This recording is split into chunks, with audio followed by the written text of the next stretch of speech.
ਜੀ welcome to my YouTube channel Sukhpreet academy. ਅੱਜ ਦੀ ਵੀਡੀਓ ਦੇ ਵਿੱਚ ਆਪਾਂ ਟੀਚਿੰਗ ਲਰਨਿੰਗ ਪ੍ਰੋਸੈਸ ਦਾ ਸਿਲੇਬਸ ਦਾ ਲਾਸਟ ਟੌਪਿਕ ਹੈਗਾ teaching and learning about cognitive processes and methods ਆ discovery method, exposition method and diverse learner ਵਾਲਾ ਉਹ ਡਿਸਕਸ ਕਰਾਂਗੇ। ਪਹਿਲੇ ਲੈਕਚਰ ਦੇ ਵਿੱਚ ਆਪਾਂ teaching and learning about cognitive processes ਇਹ ਕੁਐਸਚਨ ਡਿਸਕਸ ਕਰਾਂਗੇ।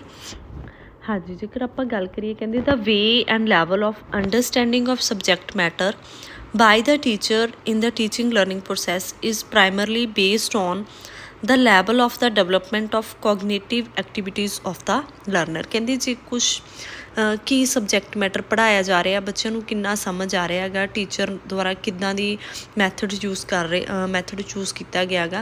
तो आप वो समझना है तो वो आप कितों जजमेंट कर सकते हैं उस चीज़ की। वो डिपेंड करता कि बच्चे की कितनी डेवलपमेंट हो रही है मैंटली, बच्चा कितना को कोगनेटिवली स्ट्रोंग हैगा, बच्चे को कितनी चीज़ समझ आ रही है, कितनी को दी मैमरी पहले नालों इंप्रूव हुई हैगी। ये सारिया चीज़ों तो आप कहते आइडिया लगा सकते हैं। जेकर आप सिंपल गल करिए कोगनेटिव वर्ड की, एक कॉन्गूसीयर वर्ड तो लिया गया जिसका मीनिंग होंदा है to know.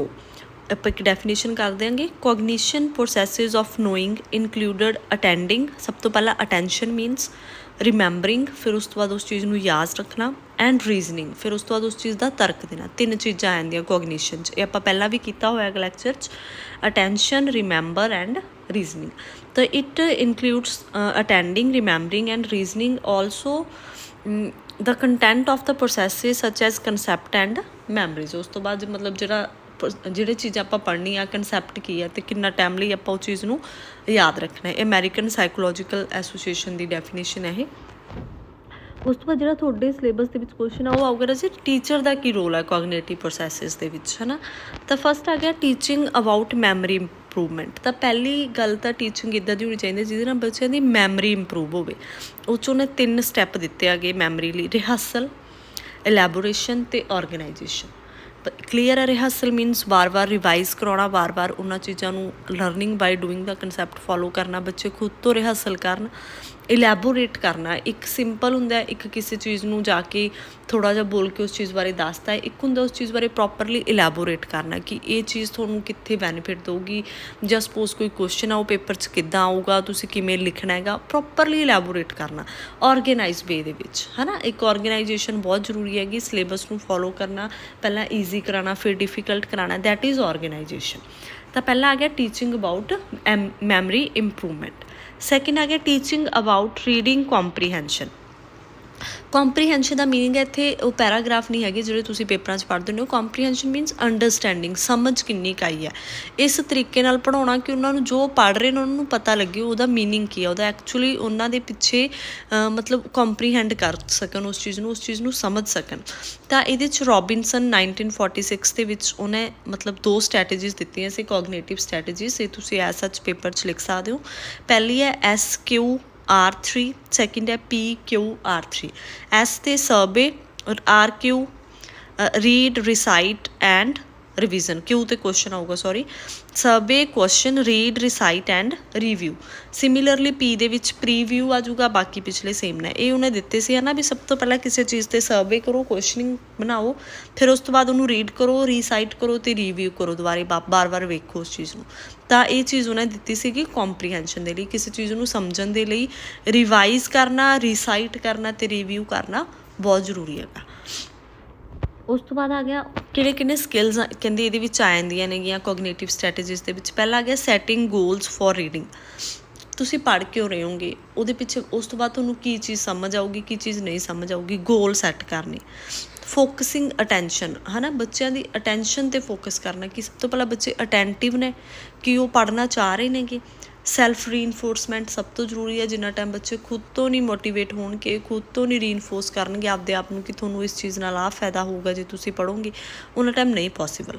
Coping with problems, जिन्नियां भी उन्होंने प्रॉब्लम्स आ रही ने कि उन्होंने सारिया चीज़ों नाल किवें डील करना है, किवें कोप अप करना, ये सिखाना। ठीक है, दीज आर द स्किल्स।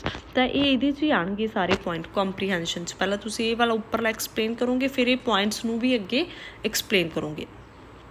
फिर आ गया teaching about problem solving. Third one आ गया देखो प्रॉब्लम सॉल्विंग ਦੇ ਲਈ ਪੜਾਉਣਾ। Problem solving means daily life ਦੇ ਵਿੱਚ ਤੁਸੀਂ ਰੋਜ਼ ਰਾਜੇ ਕੋਈ ਨਾ ਕੋਈ ਇੱਦਾਂ ਦੀਆਂ ਪ੍ਰੋਬਲਮਸ ਫੇਸ ਕਰਦੇ ਹੋ ਜਿਹੜੀ ਤੁਹਾਡੀ ਐਜੂਕੇਸ਼ਨ ਨਾਲ ਜੁੜੀਆਂ ਹੁੰਦੀਆਂ ਨੇ, ਜਿਨ੍ਹਾਂ ਦਾ ਹੱਲ ਐਜੂਕੇਸ਼ਨ ਕੋਲੇ ਹੁੰਦਾ ਹੈਗਾ। ਤਾਂ ਇਸ ਤਰੀਕੇ ਨਾਲ ਪੜਾਉਣਾ ਕਿ ਬੱਚੇ ਪ੍ਰੋਬਲਮ ਸੋਲਵਰ ਬਣਨ, ਨਾ ਕਿ ਪ੍ਰੋਬਲਮ ਤੋਂ ਭੱਜਣ, ਨਾ ਕਿ ਪ੍ਰੋਬਲਮ ਕ੍ਰੀਏਟਰ ਬਣਨ, ਜਾਂ ਫਿਰ ਆਪਾਂ ਕਹੀਏ ਹੈ ਨਾ। ਤਾਂ ਬੱਚੇ ਪ੍ਰੋਬਲਮਸ ਨੂੰ ਸੋਲਵ ਕਰਨ, ਇੱਦਾਂ ਦੀਆਂ ਟੈਕਨੀਕਸ ਯੂਜ਼ ਹੋਣ ਟੀਚਿੰਗ ਦੇ ਵਿੱਚ। Teaching about metacognition. ਮੈਟਾਕੋਗਨੀਸ਼ਨ ਹੁਣ ਤੁਹਾਡੇ ਲਈ ਨਵਾਂ ਵਰਡ ਹੋਊਗਾ। ਪਹਿਲਾਂ ਮੈਟਾਕੋਗਨੀਸ਼ਨ ਹੁੰਦਾ ਕੀ ਆ? It is the ability of a person to make strategy on benefits of his own previous knowledge which he can approach any learning task, making necessary efforts to solve problems, evaluate results and reflect upon them। ठीक है, sorry ਮੈਟਾਕੋਗਨੀਸ਼ਨ ਕੀ ਹੈ? ਇੱਕ ਮਤਲਬ ਇੱਕ ability ਹੈ, ਇੱਕ क्षमता ਹੈ ਪਰਸਨ ਦੀ ਕਿ ਉਹ ਖੁਦ ਤੋਂ ਕੋਈ ਇੱਦਾਂ ਦੀ ਸਟ੍ਰੈਟਜੀ ਬਣਾਵੇ ਆਪਦੇ ਪ੍ਰੀਵੀਅਸ ਐਕਸਪੀਰੀਅੰਸਿਸ ਦੇ ਬੇਸ 'ਤੇ, ਜਿਹਦੇ ਬੇਸ ਜਿਹਨੂੰ ਯੂਜ਼ ਕਰਕੇ ਉਹ ਕੋਈ ਵੀ ਟਾਸਕ, ਕੋਈ ਵੀ ਪ੍ਰੋਬਲਮ ਹੈ ਜਿਹੜੀ ਉਹ ਸੋਲਵ ਕਰ ਸਕੇ। ਮੈਟਾਕੋਗਨੀਸ਼ਨ, ਕੋਗਨੀਸ਼ਨ ਤਾਂ ਹੋ ਗਿਆ ਰਾਜੇ ਬ੍ਰੇਨ, ਮੈਮਰੀ, ਆਪਦਾ ਦਿਮਾਗ ਯੂਜ਼ ਕਰਨਾ। ਮੈਟਾ ਮੀਨਸ ਖੁਦ ਦਾ।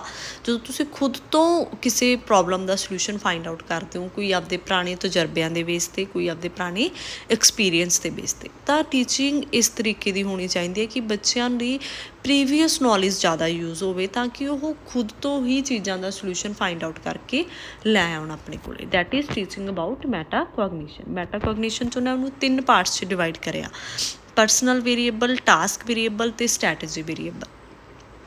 Personal variable means person able to use or find his own strength and weaknesses. Personal variable ਮਤਲਬ ਖੁਦ ਦੇ ਬਾਰੇ ਪਤਾ ਹੋਣਾ। ਦੇਖੋ ਮੈਟਾਕੋਗਨੀਸ਼ਨ 'ਚ ਇਕੱਲੀ ਪ੍ਰੋਬਲਮ ਤਾਂ ਨਹੀਂ, ਖੁਦ ਵੀ ਤਾਂ ਬੰਦੇ ਨੂੰ ਆਪਦੇ ਬਾਰੇ ਕਿ ਮੇਰੀਆਂ ਸਟਰੈਂਥਸ ਕੀ ਨੇ, ਮੇਰੀਆਂ ਵੀਕਨੈਸਿਸ ਕੀ ਨੇ, ਮੈਨੂੰ ਕਿਹੜੇ ਓਪਰਚੁਨਿਟੀਜ਼ ਮਿਲਣਗੀਆਂ ਅੱਗੇ ਜਾ ਕੇ, ਮੈਂ ਕੀ ਕਰ ਸਕਦਾ, ਮੈਂ ਕਿੰਨਾ ਕੇਪੇਬਲ ਹਾਂ, ਹੈ ਨਾ, ਮੈਂ ਇਹ ਕੰਮ ਕਰ ਸਕਦਾ ਜਾਂ ਨਹੀਂ ਕਰ ਸਕਦਾ। ਇਹ ਸਾਰੀਆਂ ਚੀਜ਼ਾਂ ਦੀ ਨੌਲੇਜ ਹੋਣੀ। Task variable second one, task ਦੀ ਨੇਚਰ ਪਤਾ ਹੋਣੀ, ਕਿਸੇ ਪ੍ਰੋਬਲਮ ਦੀ ਨੇਚਰ ਪਤਾ ਹੋਣੀ, ਉਸ ਚੀਜ਼ ਨੂੰ ਕਿਵੇਂ ਆਪਾਂ ਸੌਰਟ ਕਰ ਸਕਦੇ ਹਾਂ, ਕਿਵੇਂ ਸੋਲਿਊਸ਼ਨ ਫਾਈਂਡ ਆਊਟ ਕਰ ਸਕਦੇ ਹਾਂਗੇ। That is task variable. Third strategy variable. Strategy variable means to use a strategy, flexibility to complete task. ਕਿਸੇ ਸਟ੍ਰੈਟਜੀ ਨੂੰ ਕਿਵੇਂ ਯੂਜ਼ ਕਰਨਾ ਆਪਾਂ ਫਲੈਕਸੀਬਿਲੀ ਕਿਸੇ ਟਾਸਕ ਨੂੰ ਪੂਰਾ ਕਰਨ ਦੇ ਲਈ। ਤਾਂ ਇਹ 3 ਵੇਰੀਏਬਲ ਦਿੱਤੇ ਸੀਗੇ: ਪਰਸਨਲ, ਟਾਸਕ ਅਤੇ strategy variable. Teaching about knowledge, ਉਸ ਤੋਂ ਬਾਅਦ ਆ ਗਿਆ ਨੌਲੇਜ ਅਟੇਨਮੈਂਟ। ਲਾਸਟ ਵਨ ਹੈ ਇਹ ਕਿ ਇਸ ਤਰੀਕੇ ਨਾਲ ਪੜ੍ਹਾਉਣਾ ਕਿ ਬੱਚਿਆਂ ਦੀ ਨੌਲੇਜ ਅਟੇਨ ਹੋਵੇ, ਕਿ ਉਹਨਾਂ ਨੂੰ ਕੋਈ ਗਿਆਨ ਪ੍ਰਾਪਤ ਹੋਵੇ। ਤਾਂ ਉਸ ਤੋਂ ਪਹਿਲਾਂ ਕਹਿੰਦੇ ਕੋਈ ਵੀ ਚੀਜ਼ ਪਲਾਨ ਕਰਨ ਤੋਂ ਪਹਿਲਾਂ ਤਾਂ ਟੀਚਰ ਦੇ ਆਪਦੇ ਆਪ ਨੂੰ ਇਹ 3 ਕੁਐਸਚਨ ਪੁੱਛਣੇ ਚਾਹੀਦੇ ਹੈਗੇ।